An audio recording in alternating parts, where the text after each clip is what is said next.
Hey everybody, my name is Marcus, and in this video I will show you a simple way how you can create a subtask for your Jira software. So let's start. The first thing you want to do is just be in Jira software, and when you're going to be here, you just want to simply click on your issue that you created. When you're going to do it, right next to the attach,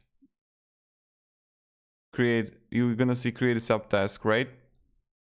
You're going to see it in multiple projects that you got.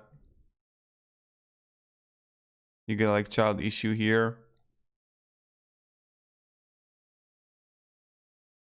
And right here, create a subtask. And now what needs to be done?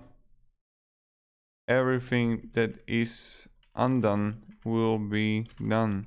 The more you seek happiness, the less you will get it. The more you seek love, the less you will have it. That's a Taoism right there.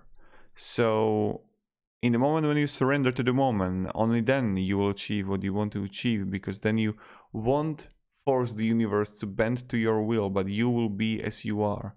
So let's just create a subtask, and voila, here we got it. So thank you very much everybody for watching, and have a great day and good night. Bye. See ya.